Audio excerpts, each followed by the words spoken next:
Welcome to Executive Education in Sustainable Fashion. Today we're going to talk to Julie Gilhart about the amazing work she's done leading sustainability with people like Barney's and LVMH and now with The Real Real.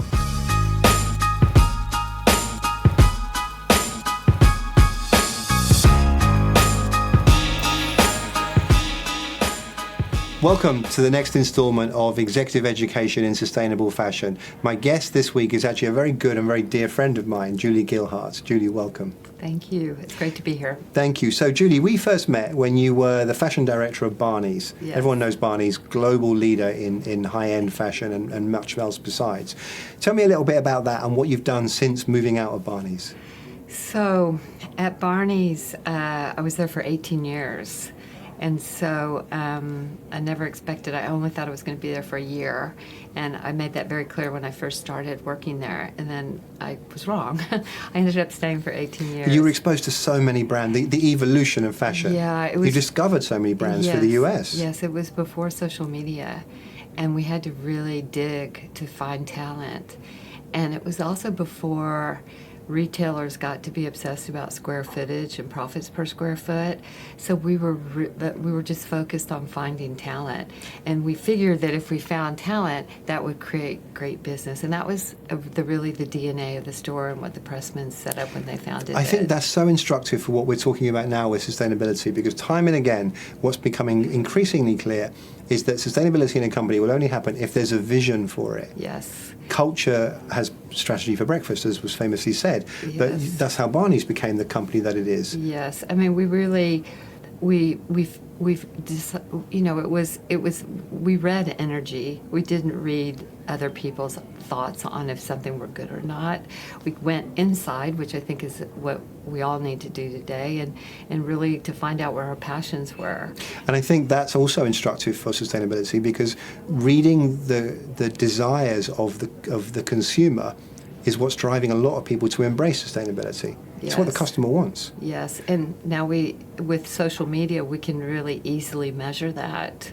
It's not just we think. There's actually really analytics that can measure that. So you left Barney's and you became a consultant. Yes. So tell me some of the companies you've consulted with. Well, my first project was with Amazon, and that actually was a 3-year consulting project. And it actually started I was a little nervous to go into Amazon, especially since my culture was Barney's. And that was about 8 years ago. And they were polar opposites. And that was before Amazon even had fashion. So they were mostly, it was apparel. It wasn't fashion. So, but I'll never forget, we had this interesting conversation about, I said, well, if on the site you wanted to, give a percentage of everything that was sold that day that was blue, you could give it to an ocean charity. And they said, yes, that we would definitely consider that. And that was really why I went into Amazon, because I thought, oh my gosh, they have 300 million customers. You can make really a huge change. Make a change. But yeah. In Amazon talk, I didn't realize that was actually, they will listen to anything, but they're very particular on what they actually actually act on. And I'm grateful for that experience, because it taught me a lot about that sort of platform and technology. We were just talking about JD in another conversation, and I was hearing about JD's recycling. They're a massive delivery company, 100,000 vehicles or something, and every one of those vehicles delivers, but it also collects, and it also recycles. So I think that as much as Amazon is criticized for many things, they have the capacity to do incredible things given their scale. So anyway, I don't want to get stuck on Amazon. Yes. You also are very closely associated with LVMH, through the LVMH that Prize. Amazon was really like a 3-year full-time project. And I helped start Amazon Fashion. And then from there, Delphine Arnault called me and said that LVMH was starting a prize for emerging talent, and would I help? And so that actually was 6 years ago, and that's been a great project, because LVMH, they make a very easy application, and it's globally. This year we had about 1,700 applicants that we narrowed down to 20, and then it's narrowed down to 8. And it's a very international prize as well. That's something I enjoy about it. yeah, it's completely global, and it's there's very little criteria other than you have to have 2 collections and be under 40. So one of the things we were just talking about before we went on air was the sustainable nature of the people that are finalists now. Yes, I was super excited about that because I'm very close to the applicants, and this year in the short list, which is the initial 20, I would say it was an incredible sea change because I think that the talent were based on design, but yet when you start to talk to them and look at how they get to that design, they're thinking about, recycling, upcycling materials, using low impact processes, their supply chain. They have a whole sustainability sort of thought process that's coming to them naturally, and they're excited about it. So not only are they good designers, they're excited about that, and it's part of their story. Like, what you see is not what you get. Like, before in fashion, you said, this is fabulous.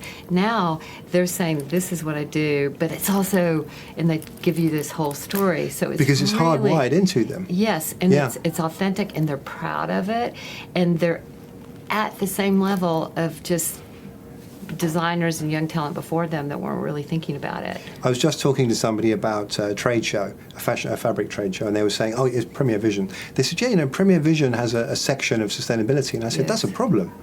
Why is there a section of sustainability? And I think what you're talking about is the future of design, where there's no sustainability section. Everyone's into it. Yes. It's part of who they are. Yes, and that's when I was at Barney's, we did a lot of initiatives. We looked for high design but high sustainability, and there was always a debate whether we would have a section, but we're always about it has to just integrate into everything, and we made that happen. Well, I think it was I remember those days shopping for designer clothes 10, 15, 20 years ago, and the last thing on your mind was buying it and discarding it. You wanted to preserve it. You wanted, for women that have beautiful handbags from 20 years ago, of course you're still holding on to that because it was built to last. Yes. I mean, that brings us quite neatly to a company you're involved with now, which is The Real Real. Yes. So tell us a bit about that. Yes. Oh my gosh, I love that company so much. First of all, it's founded by a woman, and a woman in technology that is a CEO and founder and is tracking to be $1 billion company is very rare. And so it's new, founded by a woman, technology, about to be $1 billion. Yeah. Those are pretty important criteria. Yeah, especially in the tech world. It's a very male-dominated area, and it's changing the way women shop. So not only, say for instance, I was going to buy a leather jacket, and it's say $1,000. My thought process is much different. I would used to think, $1,000, I don't know, I'll keep it forever. But now you say, it's $1,000, I love it. And after a year, if I don't like it anymore, I can actually resell it and have somebody else like it, and I get some money for it, and I can buy whatever I want. It's and that's the heart of consumerism. I think that's the heart of future consumerism. Yeah, it used to be the past, and we did it, and we were fine. But you're right. Now people are thinking forwards in that sense. Yes, it's the sharing economy, it's the rental economy, it's the resale economy. And one thing that I have to say about The Real Real, they've spent a lot of time developing the sustainability calculator, and it can actually measure the impact of buying resale versus buying new, and they translate it into an equation of you've saved 100 trees by your purchase. And I mean, the numbers that they've done as a company are just really incredible. It's millions of millions of trees. It's millions of water saved, liters of water. So it's fascinating. So I think a lot of people watching this are going to be in China, and there's not a second-hand clothing culture in China. It's very, very alien to the way that people have been raised. But of course, it's the cutting edge here.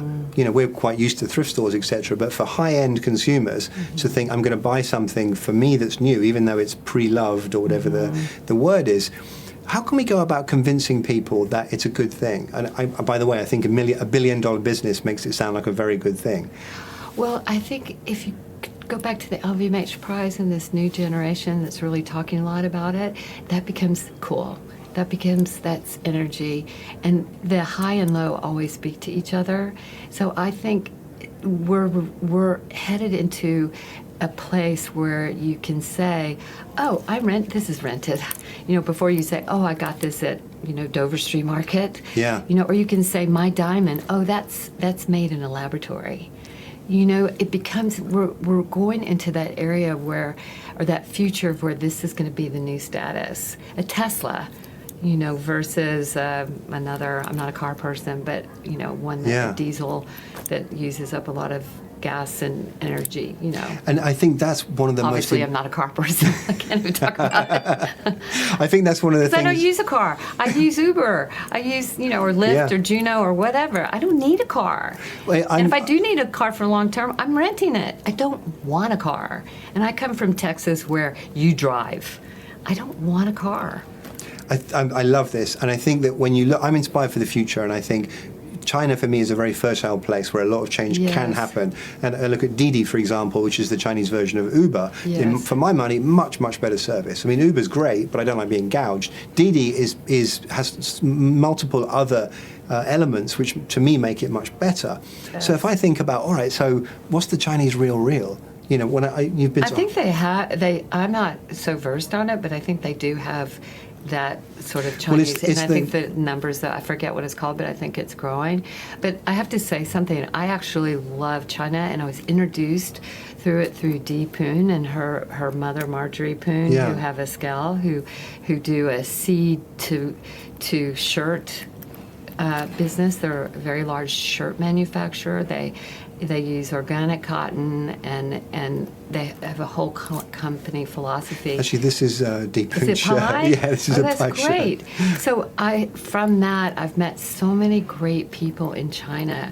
So my hopes for China, in terms of clean technology, more responsible fashion, is very high. I think if you look at China as an industry, it's sort of like if you look at H&M for an example. A billion-dollar company, a multi-billion-dollar company, they've been around for a while. It's hard to change, but the acceleration of their growth of change is actually pretty good. Yeah. So I'm super supportive. So who else can we think of that's inspiring in this field? Well, I mean, the icons are Patagonia and Eileen Fisher. Right. And you study those companies, and they're not fashion per se companies, but their principles can easily be applied to any kind of industry. And I think that their currency is very valid, and I think that they're great. I think there's some great technology-based companies. I mean, embracing technology and using it to further your sustainable goals. Yes, that and fashion, I think, are perfect. You mentioned the Real. I was just in San Francisco. I love Allbirds. That's an amazing company where they just take a simple design for a shoe. They make it really sustainable, and it's not fashionable, but all of a sudden it becomes kind of cool. And they're not very old. They're just a few years old, and they were just valued at over $1 billion. So, for someone who's in business, you got to watch that. Yeah. But someone who's a consumer and loves fashion, I like it too, because it's got great style, for certain purposes, and also, I love the story behind it, and that's a great company. Everlane, I've been watching for a long time, and they've just recently made a goal of taking all virgin plastic out of everything by 2021, and they've started their own sort of a sustainable apparel part of their company, and they're tracking to change it. So I think they're great. I think you mentioned these companies, and all I can think is that anyone who's not paying attention to sustainability is going to be in trouble. Yes. You don't have the option. We're not saying, oh, you should embrace sustainability. The fact is, it's going to be cool, because it is for the forward-thinking people now. It's already proven to be profitable. Yes. And we were just talking about Larry Fink. Yes. If you're not involved in it, the big shots in finance are going to cut you out anyway. Yes, that was kind of amazing that he made...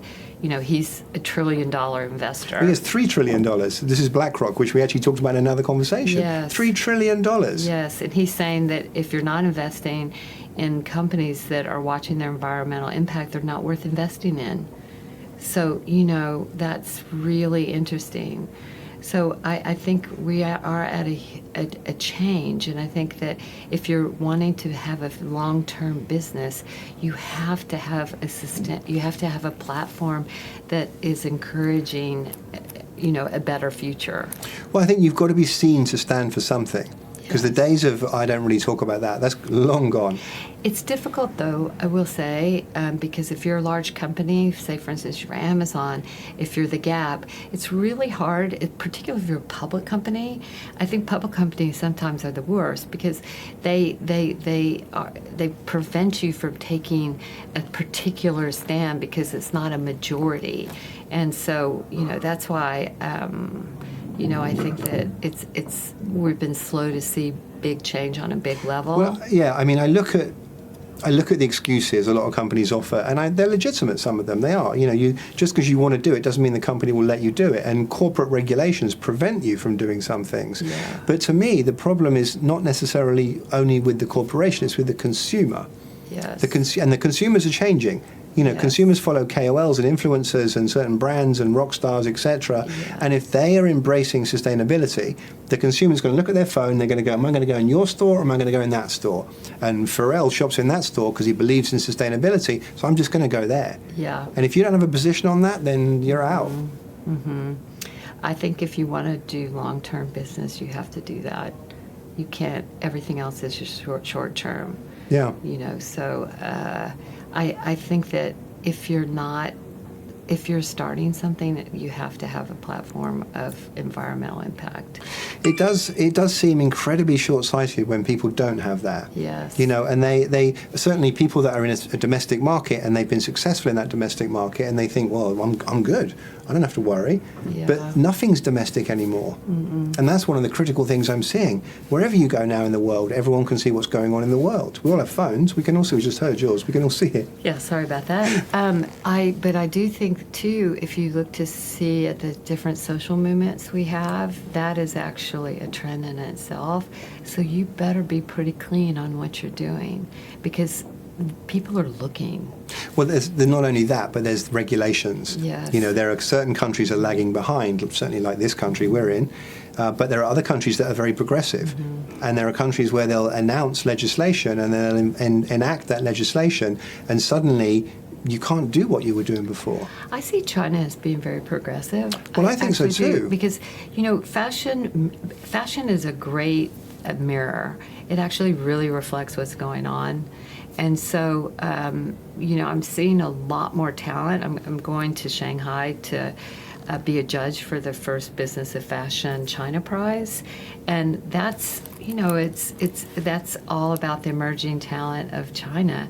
And it's happening. I'm seeing it. Well, I was lucky enough to be on a television show for many years in China, looking at the talent, and we would choose the best designers and then bring them to the US to study at Parsons. Yes. And even 10, 15 years ago, I was seeing the excellence of their best students. Yes. I think they're now practicing either around the world or back in China. So the quality of design, I think, has been there for some time. What's now exciting is seeing industry catch up with that. Yes. Because they're, industry, the smart people in industry are global. They're seeing what's going on. They're saying, if I want to be successful in Europe and in the US and in my own country, I've got to embrace these global expectations, and those include sustainability.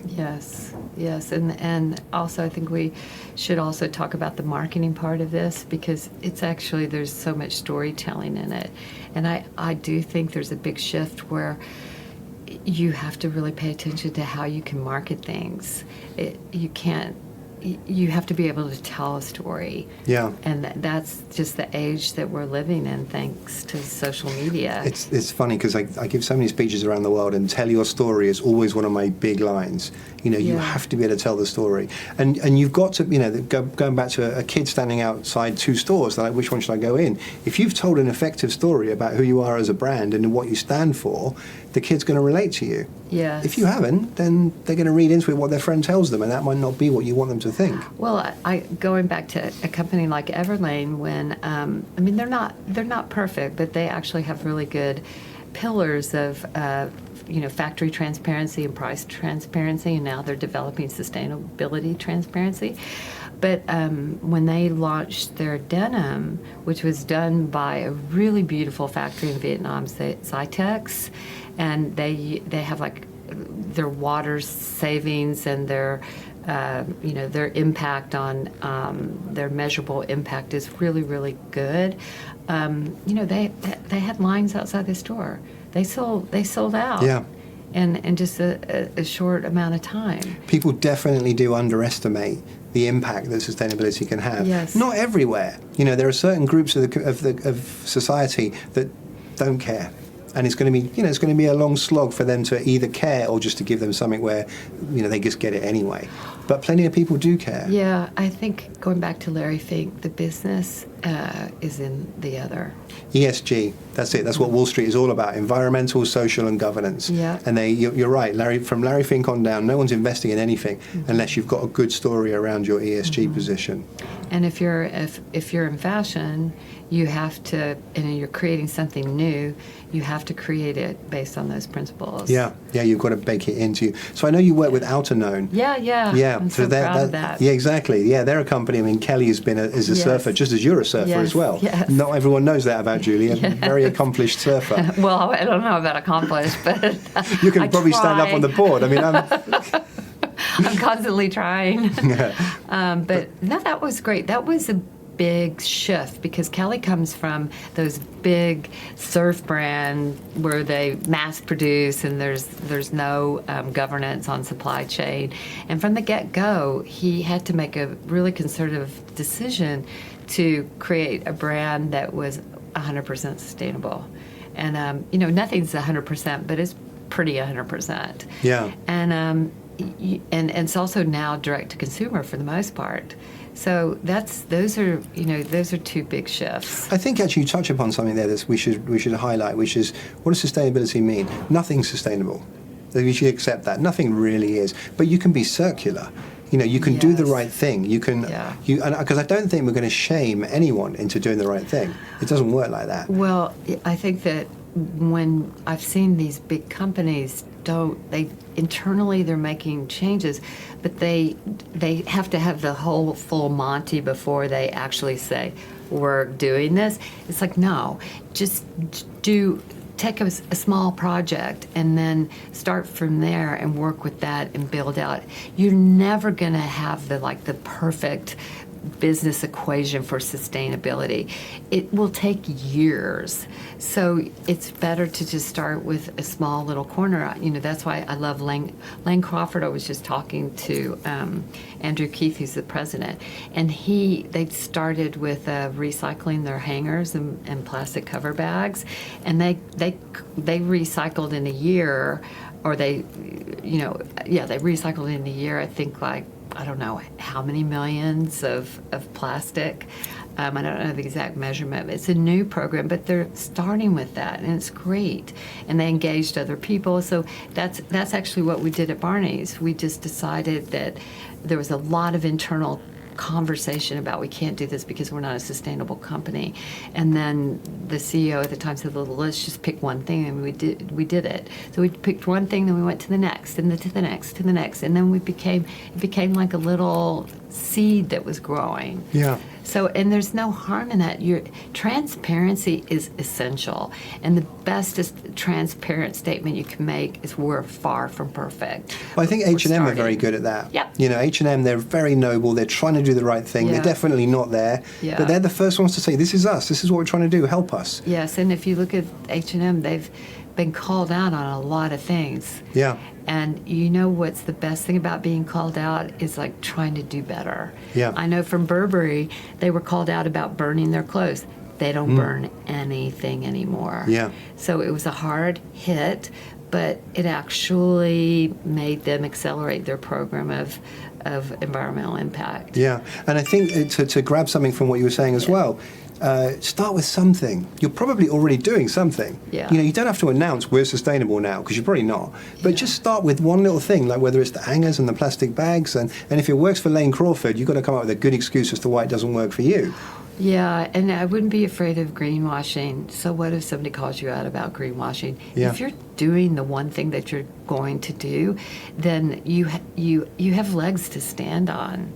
You know, when I was at Barney's, we would never worry too much about doing something and be criticized for it, because the knowledge that we had, we were doing the right thing. Yeah, you know, and if maybe you've made some mistakes, that's okay. Everybody makes mistakes.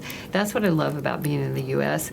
We come from that. We can make mistakes. It's okay. We'll just start and do it again. And tech's like that too. Yeah. They just go for it, and they go so fast. And if they're making mistakes, they just keep moving. They do not let it, stop them. Yeah. I think also you make a lot of friends in doing it, and I don't mean that in the delightful but business trivial way, which is friends. I mean, a lot of people are doing this already and they want to help. Yeah. So, there's a lot of people that want to partner with you, and they'll share their knowledge. You look at what Kering does in sharing what they're doing, or Adidas, they're open to sharing what they're doing, which is not actually typical in consumer goods. No, but it's this open source thing. And that's actually with this new generation, they are more used to working in communities. They do not, it's another generation, they work in groups. So I think that sort of open source idea really appeals to them. Yeah. And that's what it's all about, is appealing to the customers that you have now, but also this next generation coming up. So all the information you need is available. Lots of companies that are already pioneering it are sharing everything already. The KOLs are already doing it. And so, going to a ball in Shanghai or in Chicago and saying, yeah, I just got this from The Real Real, or I just got this from Rent the Runway, is cool. Yeah. I don't see what's holding people up. I think it's not. I think there's a lot of first steps. First, you have to ask yourself, why are we doing this? You have to really do a little bit of internal thinking and think, what's our goal in this? It's not about let's do something. It's just like, why are we doing this? And get really clear about that. I think that's actually the first step. And then the second step is to get really educated on things. And it's very easy. The resources are out there. The CFDA just has a whole platform that's open source that gives organizations, and there's, for a big company and small company, these organizations like the Ellen MacArthur Foundation, the SAC, the NRDC, the Clean by Design, they're all very specific, but they have people that will talk to you about different things. Whether you're large or small, you have to be investigative about it. Yeah. And going back to what your mission is in this pursuit. It may just be like we don't want to get caught with our pants down, or it's like we want to turn this into a marketing opportunity that will create business. That's okay, whatever it is. Environmental impact is a measurement. So it's not, if it increases your measurement on the environment, then it's a good thing. And I've been in this for so long now, and I'm less judgmental of the whys. I think you just need to act and do something that you feel resonates with you and start there. And it's also really good if you're a company there's a lot of statistics out there about employee attrition. The employees want to be a part of this. They want to go to work for a company that stands for something, or is at least trying to do something. And that increasingly, I'm at events and people come up to me and they hand me their business card and they represent the sustainability section of a bank, or of an investment company. Yeah. So we're not just talking about fashion. No. Like we interviewed the head of private wealth for JP Morgan a little while ago, and she said, I would never want to work for a company who I didn't believe in their values. Yes. And that was about sustainability. Yes. So it's not just about, organic clothes or Yes. the rights of workers, or those are very, very critical components of it. It's also about, if you want to be successful in finance, you've got to embrace sustainability. Yeah, exactly. And it's good investment. So says Larry Fink. So says Larry Fink. All right. Well, this is amazing, Julie. Thank you so much for this. Thanks, I really Simon. appreciate it's always it. a pleasure. There's so much that people can learn from this. And speaking as someone that's been at the very height of it for a good while now, in spite of your very, very young years, it's a real treat to hear your thoughts on it. So thank you very much. Thanks, Simon, always. Thanks for watching. Now join us online and on social media with our experts so we can answer your questions directly and keep this conversation going.